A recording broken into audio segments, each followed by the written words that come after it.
Okay, people. So we're in the war room. It's like 5 o'clock in the morning. Either April 9th or April 10th. It's Wednesday anyway. Morning. So I'm just sitting here thinking. Right? I've been extremely tired. Anyway, I am going to touch base on what's going on with Fraser Health. In other words, I haven't received a bill yet. So that tells me that whatever the judge ordered, I need to follow up on it. Gather up Uncle John's paperwork and send it out. Because I haven't done that yet, people.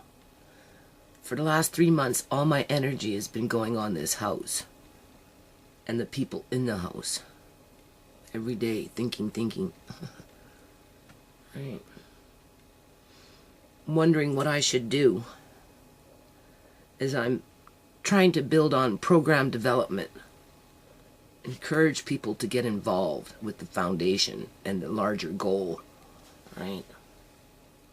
When that is the furthest thing from their minds, you know, when you're in survival mode. I'm tired. And when I'm tired, it's hard to speak clearly. Right? I feel like I'm working with a group of misfits. I tell them that too. I say, you guys are misfits. And I tell myself in the war room, right, that, you know, it's better to have a group of misfits to work with than to be sitting in here all by myself. And if I was to take that group of misfits and apply it to any other group that I would come across the continent in terms of Canada and the USA, you know, working with a group of disenfranchised, vulnerable, displaced people, I mean, it doesn't matter where you go. It's going to be misfit group to misfit group to misfit group to misfit group. So it's nothing personal, and I tell them that. Right? It seems like I'm starting to create little mini part-time jobs based on volunteering. In other words, there's one fella that's going over legal documents when it relates to the federal government in the USA and declarations of use under the trademark name. Right? And the application to get a tax number for the USA. There's an application for that.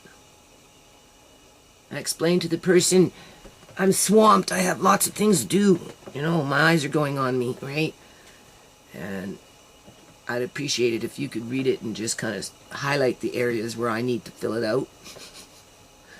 And then I'll go in and fill it out and forward it to where it needs to go versus, you know. Because it's kind of like, it should be at the top of my list when really it's down here, if left for me to do by myself. So on the bright side, you know, he's using his mind, right? He likes it. He says he likes to learn new things. And it's complicated, but not that complicated where he doesn't understand what he's reading, so he says. And he's willing to do a bit of research on it or make a few phone calls if he has to, in terms of talking to the right agency to get the right answer.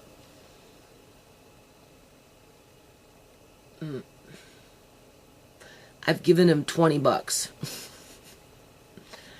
And as I'm sitting here in the war room, right, I'm thinking, well, this is maybe a good opportunity to, I wouldn't call it a job, but You know, when people volunteer, there goes the camera. Lots of problems with this camera, people. Oh, look at that. Oh, wow. Is it going again? I hear my water boiling. Sorry if that was going shh for a good 5 minutes. Wasn't really paying attention. I can't even really see anymore that much from this point to, in terms of the camera starts going like this. Yeah. So anyway, he's volunteering his time, right? So, you know, I gave him 20. I said, I don't have any money really, but I'll give you 20. And as I'm sitting here and I'm thinking, and I'm like, because when I see him, you know, we touch base on it, and I say, like, well, you never know. Maybe one day you might become like an advisor to these particular issues 3-4 years down the line with the nonprofit. In other words, you know, you're kind of going towards being a trademark agent, right? You might not be a certified lawyer, but, you know, trademark lawyer, but you'd understand some of the gist of it, right? Because you've started with these initial applications. So I'm like, okay, well, if we're going down that path, maybe I really should be thinking and trying to, I wouldn't call it a part-time job, although it should be a job, but the foundation doesn't have that kind of money, right? So, you know, somebody does a little bit of volunteer work and you reward them for their volunteer work. So I'm thinking along those lines. And then there's another person in there. I'm going to go make my coffee. I'll be right back. Okay, anyway, I'm back. I don't want to keep this quick because it's like going on 5:15 in the morning already, and I haven't even started my day. So, what I'm trying to say here is, as this process is going through with the house, you know, I'm trying to stay on the fence. And as I stay on the fence, you know, with this group of people that I'm working with, obviously my mind is somewhere else. In terms of, I've been doing it for 18 years from a foundation's perspective, where they're just coming in and some of them don't even know that the foundation is even involved in that house, whereas others know a bit more. So, and I don't want to say if, when we go into house 2,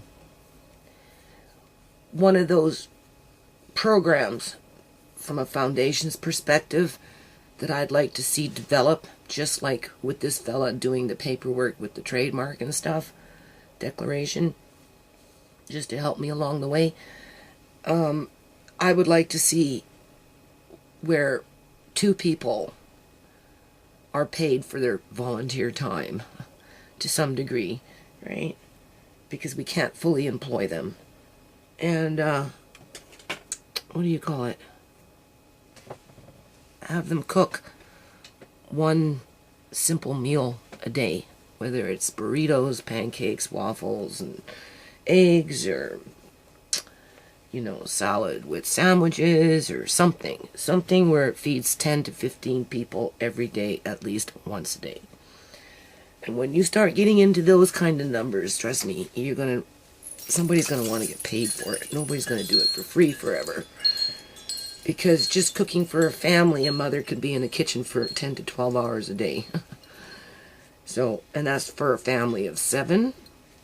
Back in the day when I used to cook all the time. Now, mind you, I was cooking more than just one meal, but even still, you know, one meal and a snack for 10 to 15 people a day is a lot of cooking and cleaning.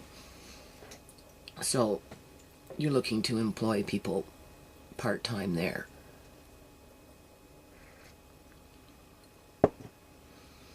So I've been kind of like dropping the cue, right? Just saying, you know, when house 2 materializes, that's really something that we need to incorporate into the house just to bring in that food security. Because food security is a big issue. it's really not the foundation's responsibility at this point, because nobody is contributing outside of their rent towards communal food security, right?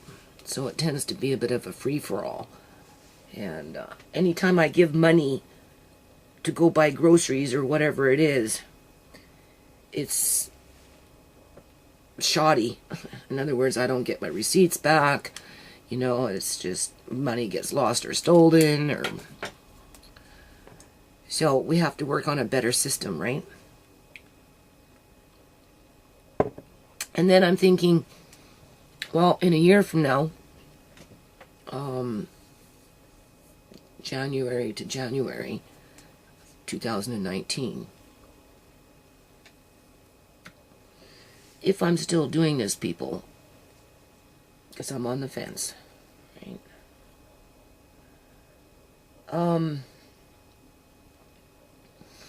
I can write a legitimate raffle, or 50-50 if I wanted to, and have those proceeds from those activities go into the program as a whole.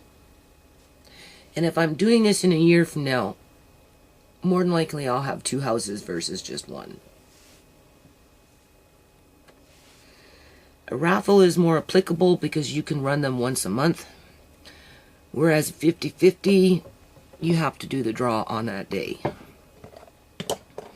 Either or, the point is I've already written one in the past that was approved by the province, and I could do it again. And I told that to these people, right? That, you know, maybe it doesn't look like I'm doing my job, but in the background I am, because I can take it to 2019 in January, and we could actually run a legitimate raffle to build in that food security. Outside of, maybe by that time, we'll put in a grant application, assuming that somebody can help me.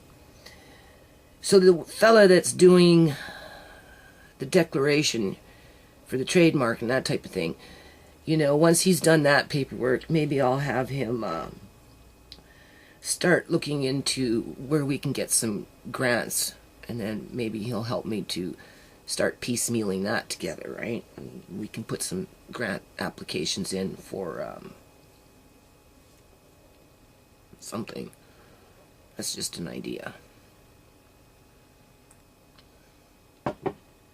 And then, of course, we've got a couple of community outreach, promotional, fundraising events on a small scale on the table that we're aware of, but we don't really talk about it yet because everybody's still kind of like,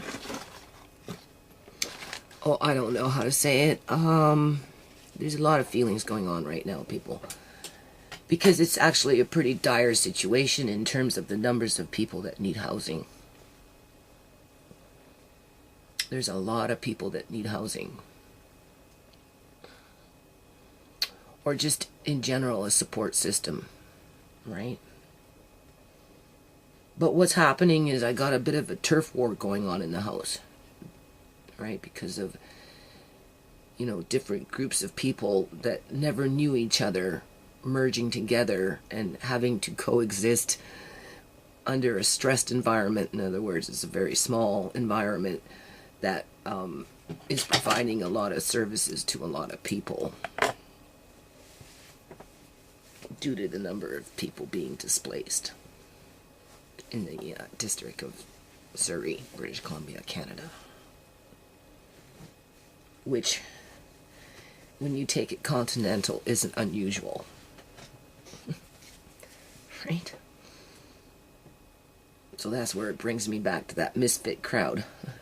Better to have a misfit crowd than to be sitting here all by myself in the war room at 5:30 in the morning.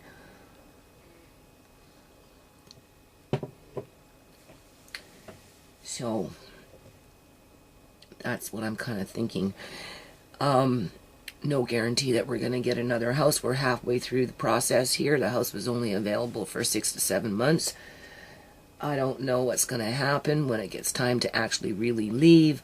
We're probably going to have to start looking real kind of hardcore next month just to kind of be one step ahead of the game. But just as fast as that house would fill up, there would be another need for another house. So, you know, it remains to be seen what will happen. People are already talking about protesting. And I'm like, protesting, you know, like, okay, like, what do you plan on protesting here? And the idea is just the fact that, you know, there is no guarantee that we can get another house. Because there's not too many houses available. And what houses are being, that are like functional and housing people, are being torn down piece by piece and just pushing more people out. I went and looked at a house, I don't know, 3-4 weeks ago, and it had been neglected by the landlord in terms of yard and that type of thing, and the tenants, I don't know, they accumulated a lot of stuff, and when they moved out they had left it behind, and it was going to take a whole dumpster just to get the refuge out of the yard, and this shed that they had that was just jam-packed full of garbage, right? And the metal recycling guys would have had a blast. That's how much junk was on that property. Anyway, long story short, the guys who own that property, they owned 5 of them. And so one house, the one house I was looking at, and then 3 more in a row, right? All 5. Just kind of like this property where they're building this old folks place. And he was saying that the house was only available to rent for at least 2 years, right? In other words, they were going to start putting an application in to build, you know, townhouse rows, which would have wiped out all those 5 houses. And because it was a half an acre lot, lengthwise, when you go all the way to the back, it has these, I wish I would have brought my camera, people. Next time I go house hunting, I'm bringing my camera. It had these huge old growth trees, and I asked him, I said, well, are you cutting down those trees too? He said, yes. I actually do want to go back and show at some point in the future those old growth trees, because if they're cutting down those old growth trees, it's like it's worse than what they're doing over here with these 33 trees plus, because there's more than 33 trees there, people. Really, I should take Andre and we should count each and every single tree, because there's more than 33 trees that they're going to probably be cutting down. And as they're doing it, they're pushing people out onto the streets or into high rent, or they're cramming them into places and due to high rent, so that, you know, people have to live like sardines, right? It's stupid. Really, really stupid. So if they do their little protest, I'm like, okay, well, if that's the case, then I guess my role is just to stand there and watch it. Right? I'm trying to figure out how I'm going to fit into this protest. Right? You know, I have a choice of what hat I want to wear. Do you see this hat? Can you see this hat? What is that hat? Can't really see this hat. Here, I need glasses. Hold on. Hold on. Can you see? Where is it? There it is. I'm going to bring my head down. I can wear this hat. Or I can wear this hat and just watch the protest unfold. Right? And then the last thing I want to say, I mean, there's obviously more things I want to say, but I want to stay focused on the positive, more on the negative. You know, I'm really trying to make these people see that, you know, you got to use common sense, right? You know, there's some things that my kids just didn't grow up with, They weren't educated to be that way or act that way or do these things. And if my kids weren't raised like that, and there's a fine line with the house in terms of behavior, right? And the different types of activities that people participate in for whatever reason. And if I'm supposed to be in there for the long haul, then people need to start using more common sense, right? And don't take things for granted. Because when I say I can write an actual raffle in a year from now and have it approved by the province, I mean that. So, it's up. I guess it really depends on what these people want to do in a year from now. Again, it boils down to some opportunity is better than no opportunity. And when it comes to that, and keeping it on a positive note, there is another fella that I connected with, and I asked him to consider working with me, right? Somehow we'll develop some kind of partnership or agreement or something to help me to develop the children's series that I want to do with the walnuts, right? Because he's an artist. And, explain my situation to him. He's from Alberta. He said, well, I might be going back to Alberta, like, how am I going to be able to help you in Alberta? And I'm like, well, there is such a thing as email and telephone and all that other stuff. Like, we can keep in touch, and it's a fun project, right? He's got talent to put the pictures to the story of how, my grandson and I did the walnuts for 3 years and that type of stuff, right? I don't want to lose those memories. So he's thinking about it anyway, and we'll see what happens with that. I've never published a book before, but, again, it kind of leans towards learning something, so you never know. We might go into book publishing yet, right? We'll start with the series with Mr. and Mrs. Walnut, right? Well, Mr. and Mrs. Black Walnut. Just Walnut, maybe. Anyway, I guess that's about it, people.